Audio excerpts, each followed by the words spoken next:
and they feature a positive charge. Let's now focus on the case of anionic resins, which is what we used in the test we performed at university together with Agrovin. Basically, we have two types of resins in function of the base group, the basic group that is introduced. It can be weak, which is weak base anions, WBA, or it can be a strong base group, a strong base or a weak base. And there you also have type 1 and 2. Then you have a subclassification of resins with a strong base in this case, and this is only done with anionic element, not cationic ones. So in SBA type 1, we have a quaternary amino group, which is more basic, which can be introduced into this type of resin, and it has a strong affinity with and for weak acids, which means that this resin can hold very weak acids. This would not be possible with different bases. On the other side, on the other hand, you have the hydroxylic form with the counter ion where the resin is. So it is not the only possible form. I mean, each and any negatively charged ion can be used. You can regenerate up to 50, and it can be used in the next phases, such as cleaning with hot water or with some regenerating substances. So up to 50 degrees temperature, this is what I meant. Then SBA type 2 is functionalized with the dimethyl which is a quaternary amine but less basic. And though it has an affinity for weak acids, and it can be used for that goal too. I'm thinking of the cleaning and the depuration of water, water purification, sorry. It is also more efficient in terms of regeneration, and it is therefore more effective than type 1, but it is more sensitive to high temperature, to heat, which means that you cannot exceed 35 degrees.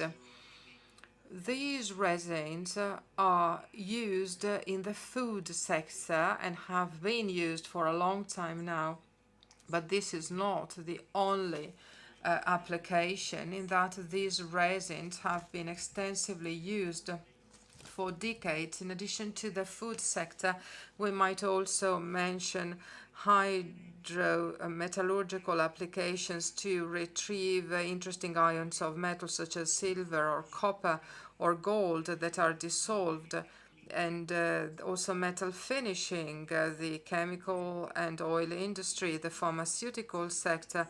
We have interesting applications there too. And the same goes for the treatment of drinking water and the nuclear industry, and also semiconductor materials as an industry. So we have an increasing number of applications for this system. And I'm talking basically about all materials and not only resins. In the case of the food industry, the table is particularly interesting, and it is this one. You find it also among the reference materials. It is present in one of the articles in your reference list. You can have yields that are very acid or mildly acid. The functional group in this case was the sulfonic one and the carboxylic one. And we also have resins which are weakly, slightly basic with this aminic group, or you can also have groups which are strongly basic, which also include here group 1 quaternary groups, or these ones with ethylenamine groups that we mentioned before. Even though this is not that frequent and common, we might also have the possibility to introduce two exchange groups which have a different charge. So you can have anionic exchange potentials and cationic exchange potentials. These resins are amphoteric resins. And even though they are not used that, or they do not work that well, they are used for the water that you want to make softer. In this case, we use ions, and it is a cationic exchange that takes place to remove the calcium, and then anionic exchange is a process to remove carbonated ions. It is possible on the very same resin to have 2 point and loci of exchange. Now, here we have a sort of barrier that has to be overcome if we want to make progress in our field when it comes to product for the food industry. Obviously, we can't use everything and anything. Resins have been used in winemaking since the 1950s, and oftentimes the OIV decisions have been favorable in this respect. The European Union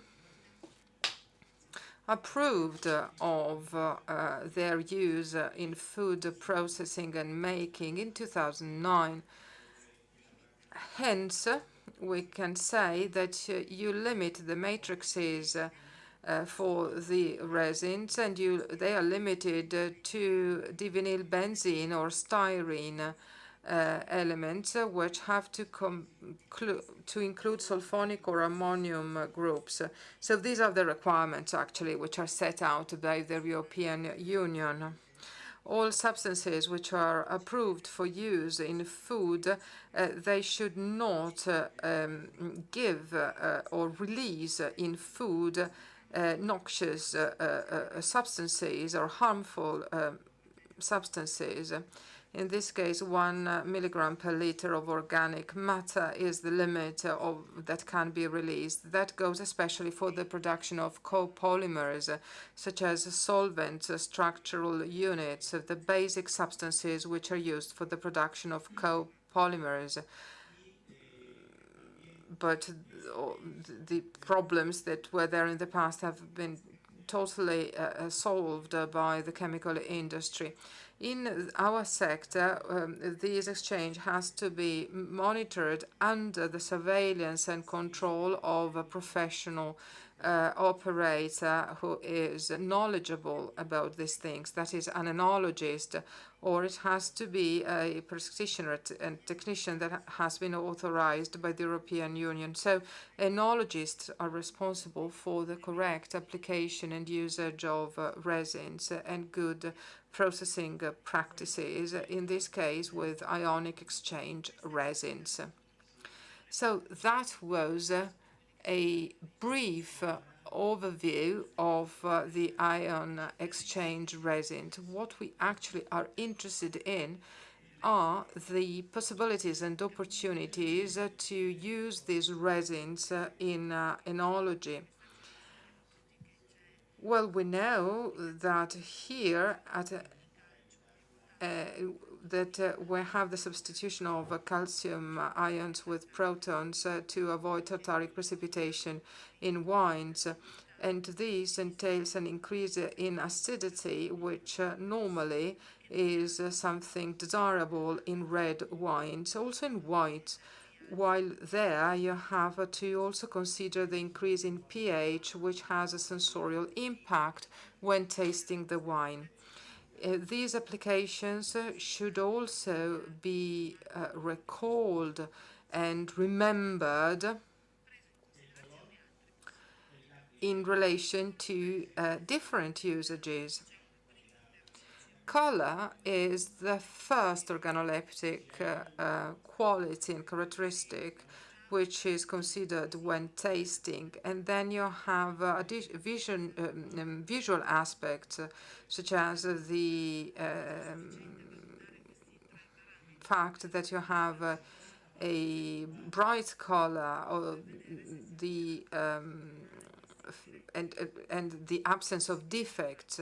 So we have to be able to make a visual assessment first of all and in the first place, and that is what improves the quality of the wine. We focus therefore on the application of these resins based on ion exchange to improve the color, and in this case we see the applications on white wine only. Why do we have or why did we have to use, or did we want to use these resins to improve the color of whites? We know that there are oxidative substrata coming from polyphenols, which are at the very basis of these browning phenomena, which sometimes are accompanied by acidity. So we know that it is necessary to use anionic exchange resins. It is possible to use those resins for that purpose. Here you have oxidable polyphenols, but when you use colored compounds which are brownish due to oxidation, these pigments can be easily removed by means of different types of absorbing substances. And you can use active coal, that is legal, even though you might have problems if there are residues, which means that you have some work to do. In this case, the matrix itself of the resin can give us this opportunity and possibility. In the resin, you have the absorbing capability of the matrix and the ionic exchange capacity of functional groups. In particular, you can also remove, as we will see, those compounds with sulfur. The advantage that we can therefore imagine is a lower cost of the treatment when compared to other products which are used, including active coal, and the fact that there are no heavy metals being added to wine.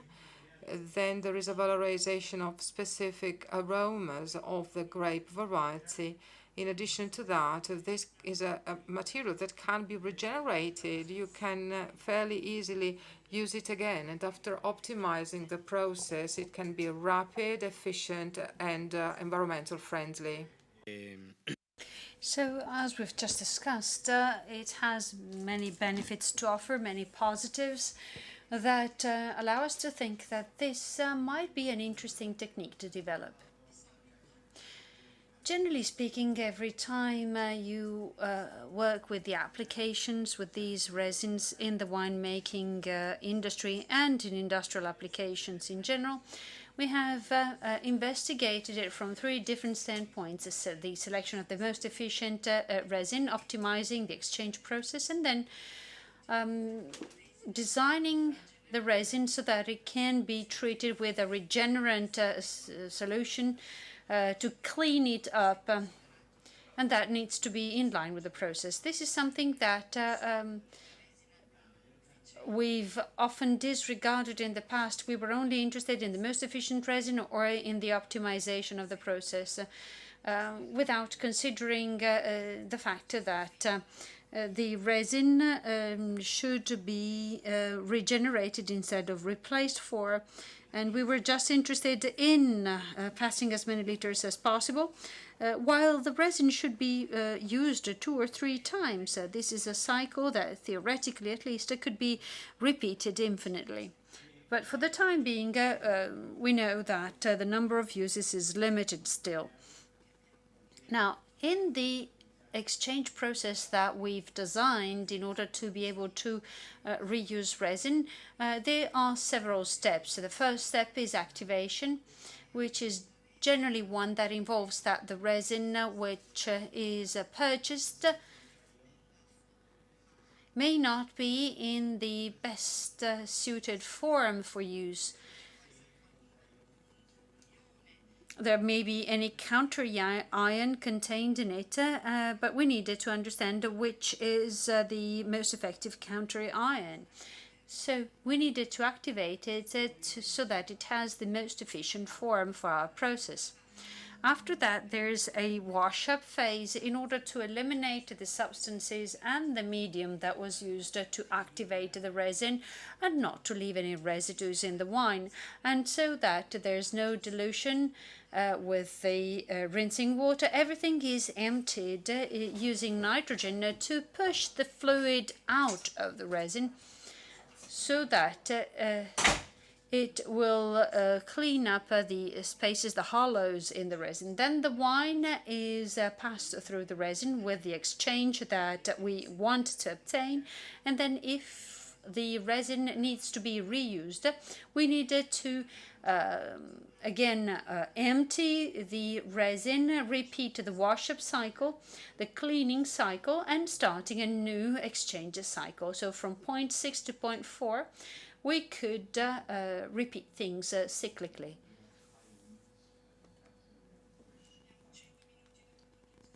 We have another 5 minutes and then there will be a question time.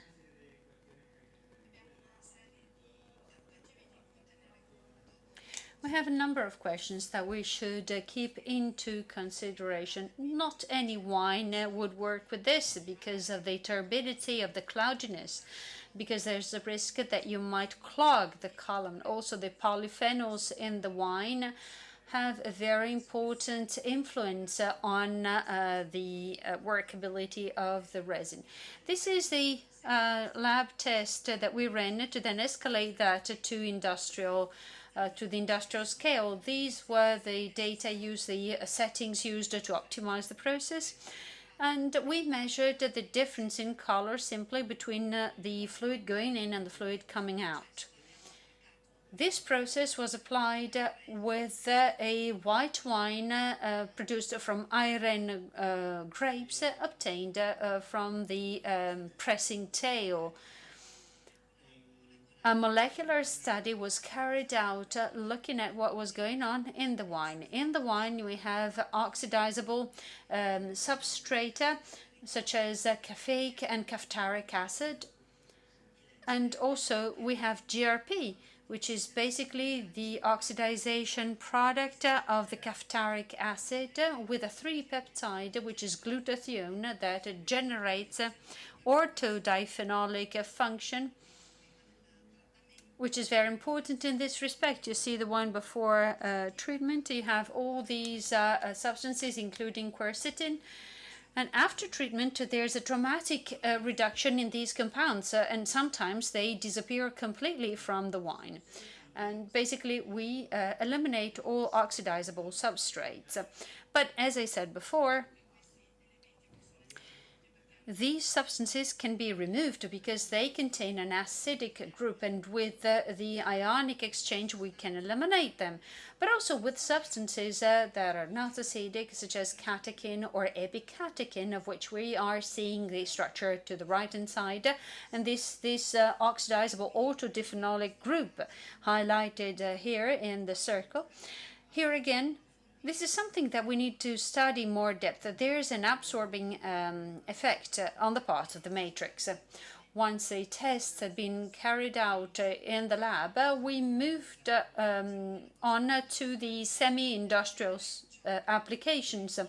The most interesting thing was to observe what was going on at that stage. This chart is a chart that represents all the main components on each axis. The positive numbers, such as axis 2, means more quantity, while on the negative side of the axis, it means there's less quantity of that. If you have acetaldehyde, for instance, it has a negative sign, so it means the other way around. So basically, what's in the positive side, it means minus or less, and what's in the positive quadrant means more. So you can differentiate very easily the starting wine, the initial wine, compared to what had been treated in the first stage and what had been treated in the second step. Here you see some of the parameters, such as in the treated wine, color is declining, but also the total polyphenols are changing, hydroxycyanamic acid, and also here you see a loss in a certain number of parameters which are connected to aroma and flavors, such as positive aromas are growing while the off odors are going away. Now, same thing with the colors in treating two different wines. As you can see, the difference here has to do with the catechins. In both cases, the hydroxycyanamic acids are completely removed, but because these are two different wines with different catechin content, in one case it is completely eliminated, while in the other case you still have a pretty significant amount of that in the wine. For time considerations, I will now move on to this other slide. Another interesting fact was that after treatment, we saw that SO2 had been removed while the sulfate ion content remained constant. Although in the first step we had gone above the legal limit, but in the second treatment, after regenerating the resin, everything went back to normal. The sulfate content goes back to normal. So these are the conclusions that we feel we should draw from this. The treatment is scalable.